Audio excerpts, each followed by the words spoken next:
Oui, c'est une légende du rock. J'ai le plaisir d'accueillir Wilco Johnson. Évidemment, le groupe, ça a été pour l'éternité, Dr. Feelgood. On vous voit d'ailleurs. Ben voilà, vous êtes là, hein, Wilco. Hein. Et ça a été extraordinaire d'abord de voir un film qui relate cette extraordinaire aventure, Oil City, on va en parler, et qui raconte finalement à travers l'épopée du rock'n'roll anglais de ces années-là, ce qu'a pu être le groupe, ce que vous avez pu apporter. Notre histoire a commencé comme celle de milliers d'autres gens. Nous avons juste créé un groupe pour nous marrer, et quand nous avons commencé à jouer à Londres, les gens ont aimé notre délire. Je pense qu'à cette époque, le rock'n'roll était devenu très important, très prétentieux, et ce que nous faisions était très simple. C'était basé sur l'énergie et la simplicité. Les gens aimaient cela, et nous avons continué à le faire. La rencontre avec Lee Brio, vous vous en souvenez? La première fois que je l'ai rencontré, il était bien plus jeune que moi. Et lorsque j'étais adolescent, j'avais un groupe avec mon frère, on jouait dans la rue, et un jour Lee est venu nous voir, très curieux de ce que nous faisions. Et il nous a posé des questions sur cette musique. Et je me souviens, je devais avoir 18 ans à l'époque.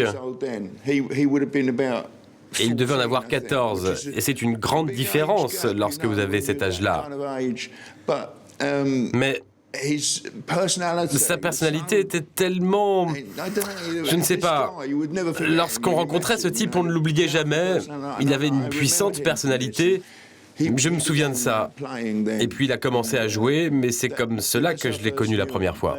Julien Temple, un documentaire extraordinaire, Oil City. Hein, il y a des extraits de films noirs de l'époque, et puis tout ça mélangé avec l'épopée du groupe. On va voir des images comme ça de la bande-annonce. Ça rappelle l'extraordinaire groupe de scène qu'était Dr. Feelgood. Je pense que ça a toujours été l'élément essentiel. Vraiment. Se produire, et pas seulement jouer, mais se produire, et recréer l'idée du rock'n'roll qui est d'exciter les gens, rendre les gens excités, les faire se sentir bien. Et tout ce qu'on pouvait faire, s'exciter sur la guitare, sauter de haut en bas, on le faisait. Regardez les images en même temps qu'on parle, regardez un petit peu ce qui se passe sur l'écran. Continuez, Wilco, là, on vous écoute. Ça rappelle des souvenirs, hein, ces photos-là. You remember that pictures? Irresistible force meets the immovable object. Oh dear. Et c'est extraordinaire comment vous jouez de la guitare, quand vous jouez sur scène de la guitare, votre façon de jouer. Oui, comme je disais, toute l'idée est d'être excité, de ressentir, de se perdre dans l'excitation. Pour moi, c'est comme quand on est enfant et qu'on joue aux gendarmes et aux voleurs et qu'on a un pistolet. Évidemment, vous savez bien que c'est pas un vrai. Mais quand vous le faites, il est réel. Regardez, parce que Wilco, la guitare est un fusil. Your guitar is a gun.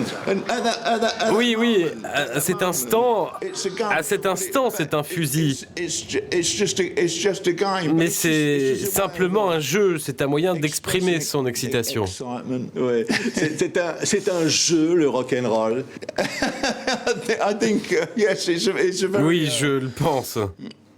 Je pense pas qu'on grandisse en fait si on passe sa vie à faire du rock'n'roll. Mais c'est assez sympa dans l'ensemble de ne pas grandir. Et parfois vous vous arrêtez et vous vous dites « Mais mec, mais qu'est-ce que je fais ?» Et on a l'impression que vous viviez sur scène avec le groupe. À un moment donné, et c'est bien raconté dans le film de Julien Temple, cette vie devient... Il y a l'alcool, il y a la drogue. Parfois. Oui. Pourquoi il fallait aller si loin? C'était un moment où on ne se contrôle plus. Je sais pas, je laisse juste les choses se faire, vous savez. Et qu'est-ce qui s'est passé à un moment donné dans ce groupe, dans Dr. Feelgood? Ça a été 3 années de folie, de délire, et puis d'un coup, il y a eu le break. Ça s'est cassé. I don't know why. Franchement, je ne sais pas pourquoi. I look back on this time. Si je reviens sur cette époque, c'était très excitant. It was a very happy time for me. C'était une époque heureuse pour moi. We were very, very great friends. Et nous étions de très grands amis, parce que lorsque vous faites quelque chose comme cela, vous devenez des amis très proches. Mais d'une certaine manière, un mauvais feeling a grandi lentement entre moi et Lee. Je ne sais pas pourquoi. Il ne m'a jamais rien fait de mal, je ne lui ai jamais rien fait de mal, mais nous avons commencé à... On pouvait vraiment s'énerver l'un contre l'autre et finalement...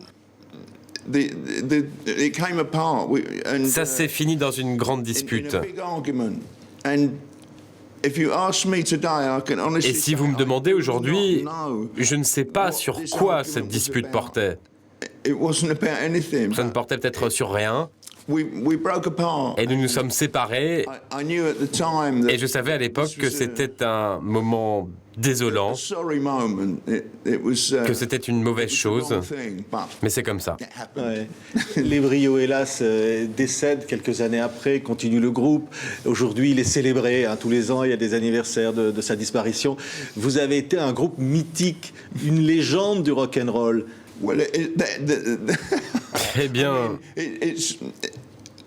Je veux dire, je ne peux pas penser à moi en ces termes-là.